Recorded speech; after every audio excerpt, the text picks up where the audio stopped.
Assalamualaikum warahmatullahi wabarakatuh. Assalamualaikum Rasulillah Muhammad ibni Abdillah wa ala alihi wa sahbihi wa mawala amma ba'd.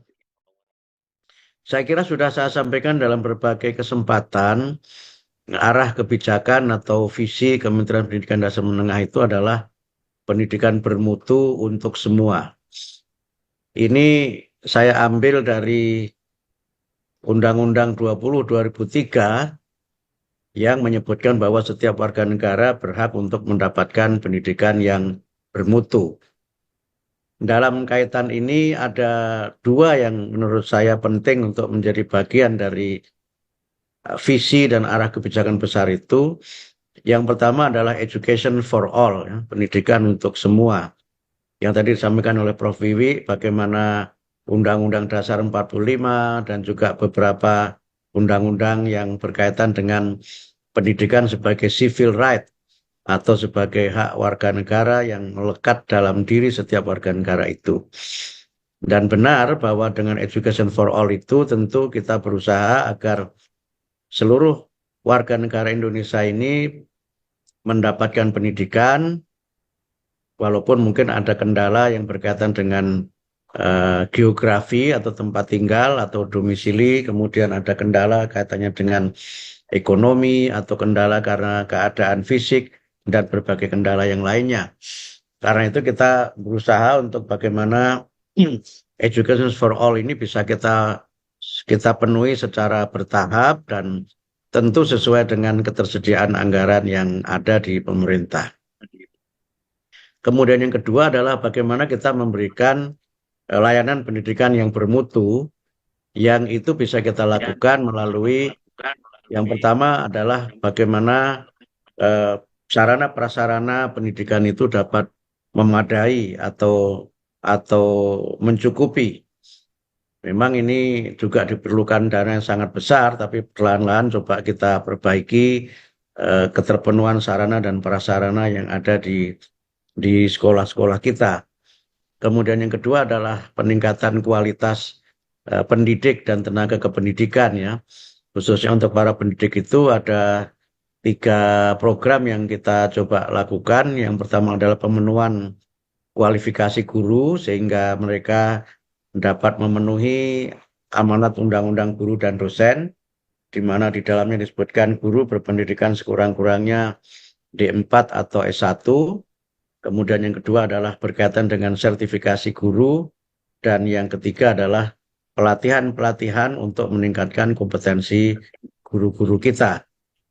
Nah, kemudian yang masih berkait dengan peningkatan mutu adalah bagaimana kita berusaha untuk juga memperkuat pendidikan karakter sebagai bagian dari amanah dari undang-undang juga dan juga beberapa regulasi yang lain yang memang dalam konteks ini kita ingin untuk penguatan pendidikan karakter itu dilakukan melalui penguatan catur pusat pendidikan, yaitu pendidikan yang berbasis keluarga, sekolah, masyarakat, dan media. Menurut saya menjadi bagian penting dalam pembentukan karakter itu.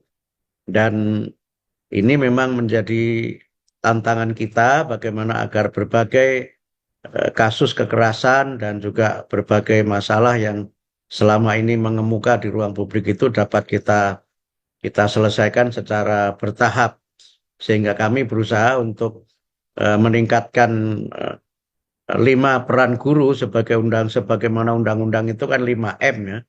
Nah, selain guru menyiapkan pembelajaran, kemudian mengajar, kemudian menilai, juga guru juga perlu untuk lebih berperan sebagai pembimbing, di mana undang-undang menyebutkan guru adalah pendidik profesional yang diantara tugasnya adalah membimbing, sehingga mulai pada tahun ini pelatihan profesi guru itu sudah kita tambahkan 2 materi, yaitu bimbingan konseling dan pendidikan nilai.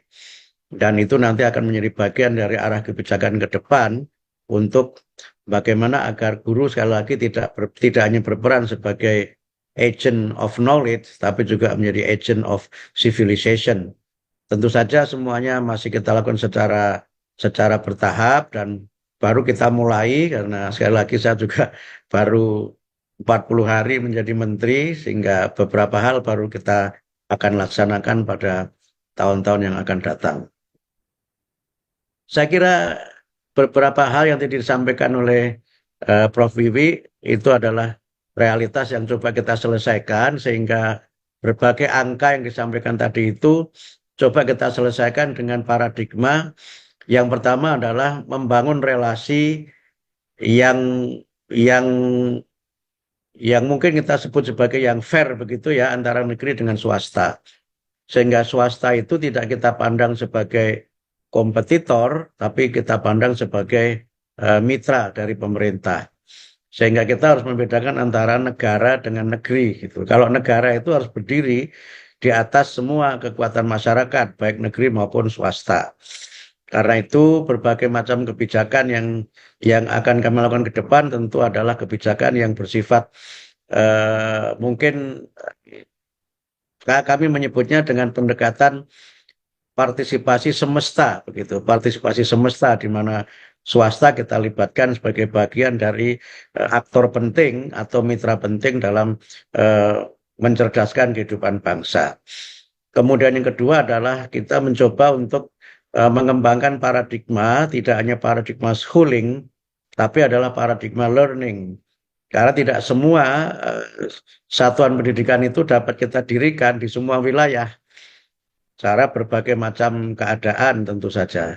Sehingga dengan paradigma learning itu, maka semua anak Indonesia berkesempatan belajar dan dengan paradigma atau strategi partisipasi semesta itu, maka keterlibatan masyarakat yang kami rencanakan misalnya akan ada program namanya relawan pendidikan yang mereka bisa saja tidak harus guru profesional tapi bisa masyarakat, bisa mahasiswa, bisa tokoh masyarakat yang terlibat dalam memberikan layanan pendidikan untuk semua. Dan ini memang akan coba kita lakukan dengan paradigma learning itu. Pendidikan akan lebih kita buka berbagai aksesnya, tidak hanya pendidikan formal, tapi juga menghidupkan dan menggerakkan kembali pendidikan non-formal sebagai bagian penting dari pemenuhan dan juga pelayanan pendidikan untuk semua. Saya kira garis besarnya itu yang dapat kami sampaikan dan untuk nanti masukan, mungkin juga catatan dan nasihat-nasihat begitu untuk saya. Misalnya soal soal kurikulum, misalnya yang sekarang kan banyak sekali pertanyaan apakah kurikulum Merdeka ini akan dilanjutkan atau tidak, itu jawabannya yang tentu sekarang masih kita kaji dan tidak mungkin juga kan kita melakukan perubahan kurikulum di tengah-tengah tahun ajaran juga tidak mungkin karena sekarang kan kita berada di pertengahan akhir semester ganjil mau masuk semester genap. Jadi kita masih dalam proses pengkajian dan kalau saya boleh menyampaikan beberapa yang akan kami lakukan adalah pertama itu soal eh, matematika di SD ya, matematika di SD dan juga pengenalan matematika di TK yang ini memang akan menjadi bagian dari hal yang baru, tetapi tentu kami jelaskan bahwa matematika yang di TK itu bukan computational math, tapi lebih kepada menjelaskan logika-logika matematika tentu dengan prinsip pembelajaran di taman kanak-kanak yaitu bermain sambil belajar. Dan ternyata dalam eksplorasi kami sudah mulai banyak yang mengenalkan matematika dan juga literasi-literasi dasar ya di taman kanak-kanak itu sebagai bagian dari wajib belajar 13 tahun. Dan ini juga bukan program yang secara secara apa ya eksperimental kita lakukan, tapi itu amanat undang-undang yang terkait dengan rancangan pembangunan jangka menengah. Tapi kita coba ini sebagai bagian dari langkah awal, sehingga karena itu maka dukungan masyarakat tentu sangat penting.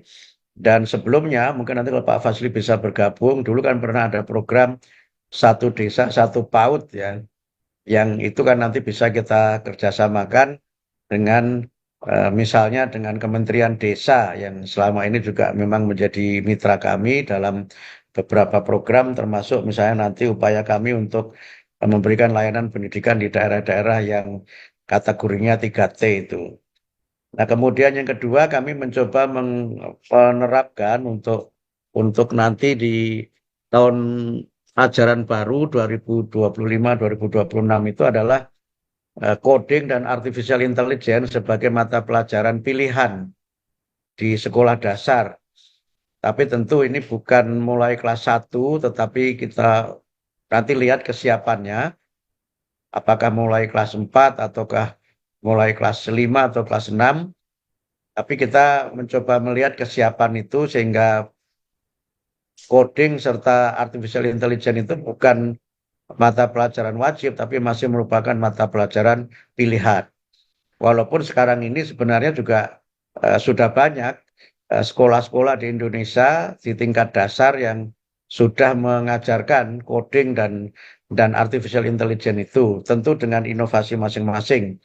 Sebagian ada yang mengajarkan di mata pelajaran TIK, sebagian ada yang di keterampilan, sebagian ada yang masih ekstra kurikuler. Dan yang coba kami kembangkan sekarang sudah berlangsung beberapa kali brainstorming dan juga diskusi serta penyiapan oleh para pakar itu adalah unplugged coding. Artinya coding yang tidak harus pakai internet. Karena ternyata di lapangan juga banyak yang menerapkan coding tanpa internet. Yang tentu saja ini adalah bagian dari amanat program Pak Presiden agar pendidikan kita ini juga menyiapkan anak-anak didik kita untuk punya keterampilan atau kompetensi digital.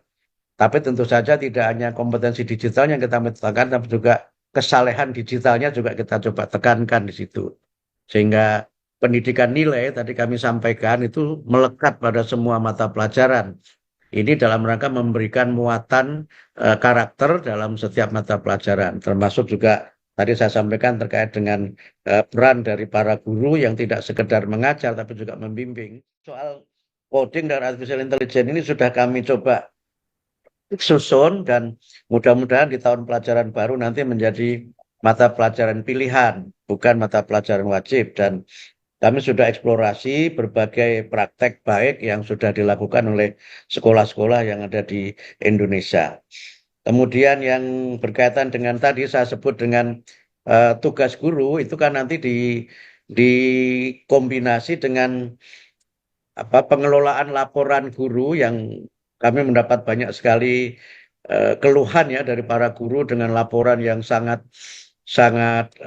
berbelit dan susah itu kami sederhanakan sehingga nanti laporan guru itu lebih sederhana, guru-guru tidak perlu upload dan kemudian komponennya juga meliputi tidak hanya mengajar yang 24 jam tatap muka per minggu itu, tetapi juga pembimbingan terhadap murid itu masuk dalam penghitungan pelaporan kinerja guru. Sehingga nanti guru tidak harus mengajar tatap muka 24 jam dalam seminggu, bisa juga 18, bisa juga 16, tergantung ketersediaan mata pelajaran dan kelas yang ada. Tapi tugas lain yang berkaitan dengan membimbing para murid, kemudian mendampingi mereka dalam pengembangan bakat minat, itu semuanya nanti kita hitung sebagai bagian dari pelaporan kinerja guru. Ini merupakan sebuah hal yang baru saya kira dan juga tadi menyangkut swasta, bagaimana kita juga bermitra.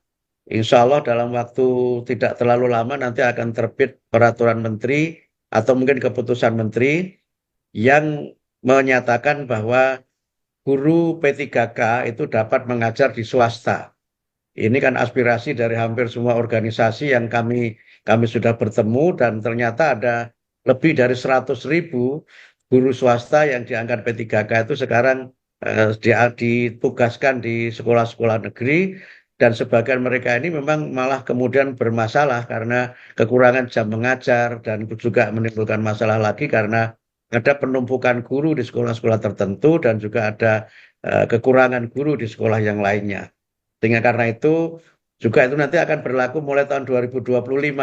Dan ini respon cepat kami terhadap berbagai aspirasi yang berkembang di masyarakat. Kemudian tadi soal yang disampaikan oleh Prof. Wahab mengenai guru yang mendapatkan tunjangan kami sampaikan begini. Jadi yang kami sampaikan di berbagai kesempatan itu adalah peningkatan kesejahteraan guru melalui sertifikasi. Ini yang kami sampaikan berkali-kali. Dan sertifikasi itu akan diperoleh guru kalau mereka lulus PPG. Nah, kami berusaha untuk pada tahun 2025 nanti semua guru yang ada di Kementerian Pendidikan dan Menengah itu dapat mengikuti PPG. Tahun ini kita menambahkan PPG itu untuk 600.650 guru PPG yang kemudian dinyatakan lulus dan nanti tahun 2025 mendapatkan tunjangan sertifikasi yang sudah diumumkan Pak Presiden itu adalah 2 juta.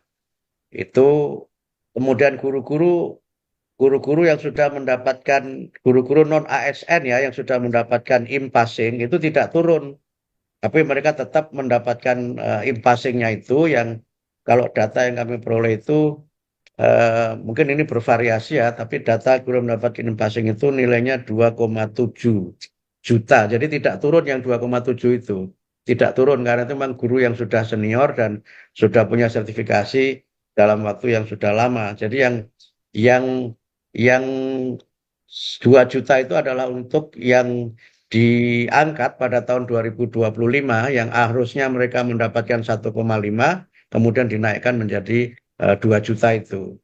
Jadi sebenarnya yang muncul di publik itu adalah pemahaman yang belum sama gitu.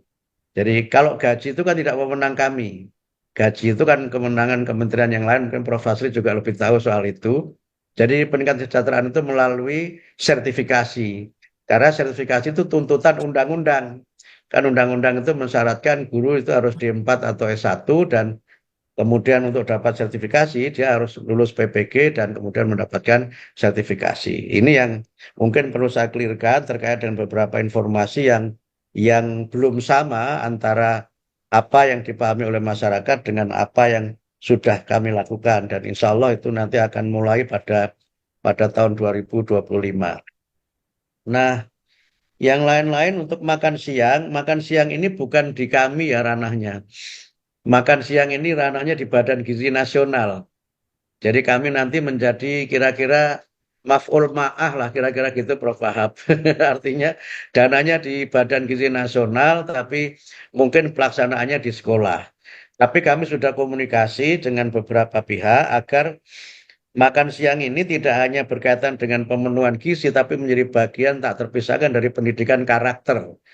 Sehingga nanti dengan makan siang itu ada penanaman pendidikan karakter untuk misalnya toleransi, tanggung jawab, kebersihan, spiritual ya, berdoa sebelum makan, kemudian apa berbagai nilai-nilai lain yang melekat melalui makan siang itu.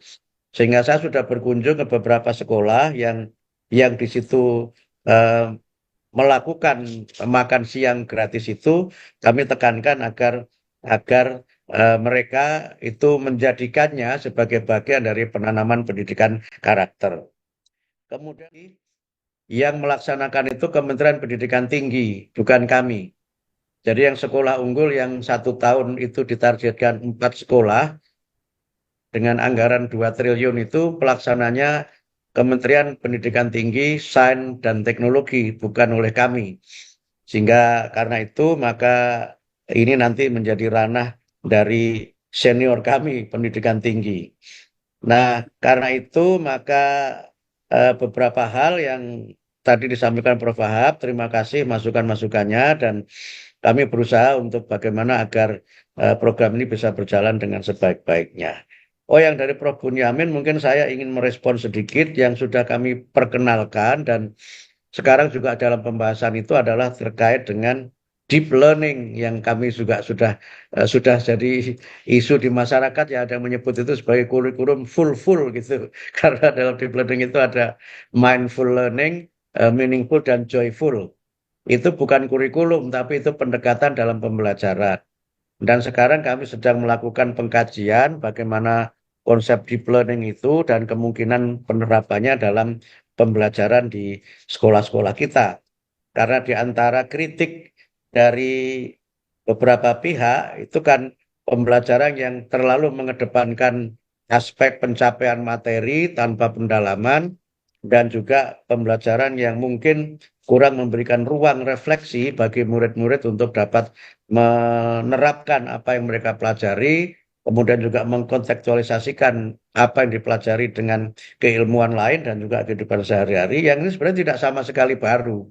Konsep e-learning ini kan sudah lama berkembang di banyak negara, tapi kita coba introdusir untuk hal yang berkaitan dengan bagaimana agar pembelajaran kita ini tidak terlalu rich in content, tapi shallow in the understanding, tapi kita coba dengan very essential content with very deep understanding. Kira-kira arahnya begitu. Dan sekarang sedang mulai kita bahas bagaimana pematangan konsepnya dan kemungkinan implementasinya. Tentu kita harus melihat, tadi disampaikan oleh Prof. Bunyamin, misalnya bagaimana pelaksanaannya, tentu kita tidak akan melaksanakan sesuatu secara serentak, karena ini hal yang baru. Mungkin kami akan mulai dari pilot project yang ini juga belum keputusan, ini masih menjadi gagasan. Kemungkinan pilot projectnya itu ya di sekolah-sekolah penggerak yang sekarang ini sudah dikembangkan oleh Mas Nadiem, ya, sekolah-sekolah penggerak itu. Dan terkait dengan UN itu kita masih ada pembahasan, Prof. Wahab, belum selesai pembahasannya. Kami masih menunggu hasil konsinyering terakhir setelah beberapa kali kita mengadakan diskusi dengan para pakar, kemudian juga dengan para penyelenggara pendidikan, para pengambil kebijakan, dan sekarang bolanya masih berada pada tim, belum sampai ke kami untuk nanti kami lakukan pengkajian. Kemudian soal zonasi, ini juga menjadi isu yang tadi disampaikan oleh Prof. Wiwi di awal, ada sekolah elit yang memang itu untuk orang-orang elit, ada sekolah elit yang untuk orang-orang elit itu. Ini yang coba kami tegaskan. Sekarang ini zonasi juga masih dalam pengkajian. Sudah 3 kali kami melakukan pengkajian zonasi itu dan masih terbuka untuk dapat masukan. Dan keputusan terakhir setelah kami bertemu dengan Pak Presiden, keputusan pemberlakuan zonasi itu akan diputuskan dalam sidang kabinet. Nah, nanti sidang kabinetnya kapan, kami menunggu arahan Pak Presiden, tapi kami sudah melakukan pengkajian dan sudah mencoba melakukan berbagai skenario untuk kemungkinan apakah zonasi itu akan kita lakukan dengan berbagai evaluasi dari praktek yang lama, atau nanti dengan kemungkinan-kemungkinan lainnya itu masih dalam proses pengkajian. Dengan KKG MGMP ini juga sedang kami rencanakan untuk kemungkinan bisa kita hidupkan lagi sebagai bagian dari continuing professional development. Bahkan CPD ini juga nanti pada pengelolaan laporan guru itu akan menjadi bagian tak terpisahkan dari laporan pengelolaan kinerja guru yang selama ini hanya berbasis pada jam tatap muka atau mengajar saja. Sehingga CPD ini menjadi tagihan dalam guru supaya mendapatkan pemenuhan dari laporan kinerja mereka. Dan itu memang tadi sudah kami cek, itu memang perlu ada diterbitkan surat keputusan menteri, dan mudah-mudahan nanti bisa kita lakukan berbagai kebijakan yang diperlukan. Termasuk misalnya untuk dana BOS itu juga mungkin nanti kita akan juga buat regulasi bagaimana peruntukan dana BOS itu, yang selama ini katanya keluhannya dana BOS itu tanpa ada panduan, sehingga karena tanpa ada panduan penggunaan, maka banyak guru yang tidak berani menggunakan karena khawatir berurusan dengan KPK atau pihak-pihak berwajib yang memeriksa pelaksanaan dari dana BOS itu. Kemudian berbagai ide-ide cerdas tadi sudah kami catat. Mudah-mudahan ini bisa menjadi bagian tak terpisahkan dari kebijakan yang akan kami ambil pada tahun 2025 yang akan datang. Kami kira begitu, Teh Aan, respon kami. Sekali lagi terima kasih kepada para profesor, para senior saya atas masukan-masukannya. Mudah-mudahan pada waktunya kita mengambil kebijakan. Nanti juga kami, kalau perlu kami undang Teh untuk nanti juga datang secara khusus berdiskusi dengan kami, dengan berbagai tim yang sudah kami bentuk, sehingga nanti kebijakan kami ambil betul kebijakan yang down to earth, yang membumi dan membawa perubahan yang signifikan untuk memajukan pendidikan di tanah air kita. Amin. Saya kira begitu, Teh Aan, terima kasih. Terima Mohon kasih maaf ini tidak Pak. bisa berpanjang kalam lagi karena sudah Iya, 21.20 barangkali bisa closing statement dari sahabat saya Profesor Aan Hasanah. Terima kasih. Terima kasih Pak Menteri. terima Kita kasih banyak Mas Wati. siap Eh, support terima ya. kasih Prof. Wiwi. Nggih. Ya, Prof. Bibi. Cuman tadi Pak Menteri jangan lupa juga ketika berbicara tentang guru ada Asli. 1.000 guru di Oh Kementerian iya Agama. betul. Mungkin begini, yang guru agama itu kami sudah berbicara dengan Pak Menteri Agama karena ada 300.000 lebih guru agama yang mengajar di sekolah.